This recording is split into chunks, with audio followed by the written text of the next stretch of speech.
Hello everyone, my name is Asim Masood. Today I will discuss Marzano Ideal Classroom in this screencast. In this screencast, I will discuss a summary of the overall components of the Marzano model, and I will also discuss component 1, 2 and 4 in detail. Likewise, I will discuss 3 observations, looks likes, and 3 communicative evidence sounds likes for 3 guiding questions.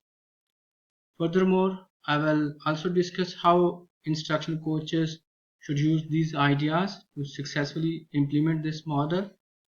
In my last slides, I will also show this the graphic presentations of this model, and definitely I will also discuss the resources for this screencast. So first of all, this model builds on 10 guiding questions. As practitioners, teachers ask themselves what will they do to establish and convey learning goals, monitor students' progress, and celebrate their achievements. The second component is how a teacher helps students interact effectively with new knowledge. Third component is how a teacher helps students to practice and enhance their learning regarding new knowledge.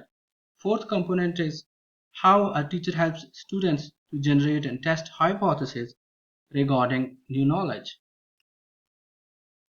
Its fifth component is how a teacher engages students in the lesson. Its sixth component is how a teacher establishes and maintains classroom procedures and rules. And its seventh component is how a teacher recognizes and acknowledges students' adherence or lack of adherence to classroom procedures and rules. Its eighth component is how a teacher establishes and maintains better relationships with learners. Its ninth component is how a teacher communicates high quality expectation for our learners. And its last component is how a teacher develops effective and organized lessons related to the unit. So its first component is what will I do to establish and communicate learning goals, monitor students' progress, and celebrate their achievements. As a teacher, first of all, I should make a distinction between learning activities and learning goals. Learning activities are what students do in the classroom, and learning goals are the statements what the students gain or what they become able to do as a result of learning activities. Secondly, I will also write rubrics for each learning goal. Likewise, I will instruct my students to describe their own learning goals. Furthermore, I will also use formative assessments and also instruct my students to maintain the record of their formative assessments for each learning goal. Last of all, when students develop their learning, I will also celebrate their success with them. And what will I do to help students interact effectively with new knowledge in component 2?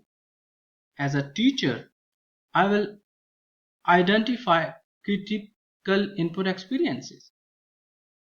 Secondly, I will also preview the content before critical input activity. Likewise, I will also organize students into groups so that they can improve the process of new information. Furthermore, I will also present new information in small chunks because if students are provided information in small chunks, they can describe, discuss, and even predict what they will study in other chunks, in the coming chunks.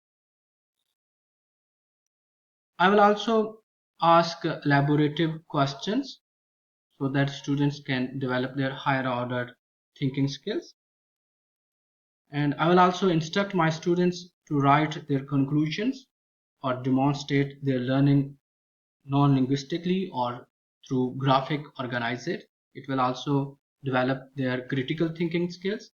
Last of all, I will also ask the student to reflect on critical input experience, what they learn and what they like or what they didn't like. And what will I do to help learners generate and test hypotheses regarding new knowledge for component 4? As a teacher, I will teach students about effective sport because generation and testing hypotheses, they involve different conclusions. That's why it's better to give information to students about effective sport. I will also engage my students in experimental inquiry, in problem solving tasks, in decision making tasks, and in investigation talks so that they can generate and test hypotheses. Likewise, I will also make my students to design their own tasks so that they can uh, determine their understanding and learning. And last of all, I will encourage cooperative learning. For this purpose, I will divide the students into groups. So, for guiding question 1, what will be my observations and communicative evidences? For example, if I enter into the class and learning goals are written on the whiteboard for the day, what is its evidence, communicative evidence? When I ask students, they tell me what they are doing. It is a communicative evidence of this observation. And my second observation, every student has been provided a rubric. And students tell me at what criteria their learning will be assessed. It is a communicative evidence of observation 2. My third observation is students' learning progress charts are displayed on the walls in the classroom. And students tell me their learning progress throughout the semester. It is a communicative evidence of my observation 3. My fourth observation is I observe stars and appreciation symbols on students' faces and hands.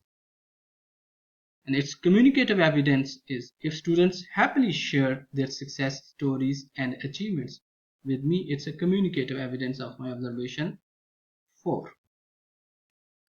So what are my uh, observations and communicative evidence for component 2? My first observation is students are watching a video on a big screen in the classroom. And its communicative evidence is students can share the main ideas of the story. My second observation is students read a story in the text. And its communicative evidence is students can tell me about the main characters and themes of the story. My third observation is students are writing their conclusions on their learning experiences using their notes. And its communicative evidence, students can discuss their conclusions with me. My fourth observation is students have demonstrated their learning on the charts by graphic organizer. Its communicative evidence, students can orally explain the ideas and relationships demonstrated in the graphic organizer. What are my observations and communicative evidences for guiding question 4? My first observation, experimental inquiry task is written on the whiteboard in the classroom, and its communicative evidence is students can discuss different hypotheses with me about their experimental inquiry task. My second observation is students are discussing their own goals, sitting in groups, and its communicative evidence is each student can tell me his or her own goals individually. And if I observe a murder picture is displayed on the whiteboard in the classroom, and its communicative evidence is if students can share with me their investigations and different hypotheses about the murder depicted in the picture. My fourth observation is problem solving task is written on the whiteboard in the classroom, and its communicative evidence is all students can communicate their different hypotheses about the solution of that task. So how instructional coaches can effectively use this Marzano model? First of all,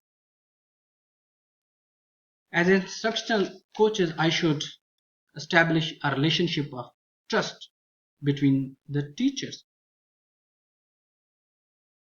because if instructional coaches establish the relationship with the teachers, they willingly change their existing instructional habits and behaviors. Secondly, I will provide them descriptive feedback so that uh, they can connect their knowledge and skills in the classroom. Likewise, I will maintain non-evaluative coaching. Non-evaluative coaching should be imposed or followed in the classroom because productive communication is possible only in non-threatening environment. Fourth, instructional coaches should not have management responsibilities over the teachers because it can be threatening for the teachers. Fifth, instructional coaches should focus only one goal at a time for sustainable performance and effective growth of the teachers. And last of all, instructional coaches and teachers should establish a set of shared conditions and understanding so that they can smoothly drive their interactions throughout the semester.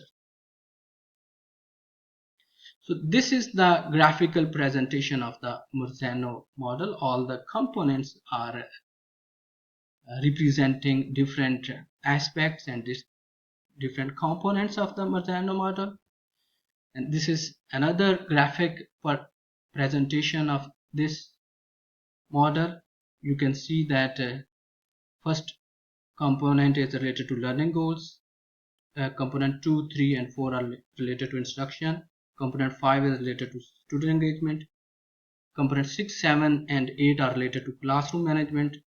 Component 9 is related to high expectations for learner, and component 10 is related to unit design. And these are the resources I used for this screencast. Hopefully this screencast will be very useful for instruction coaches and teachers to improve their instructions and teaching practices. Thanks very much.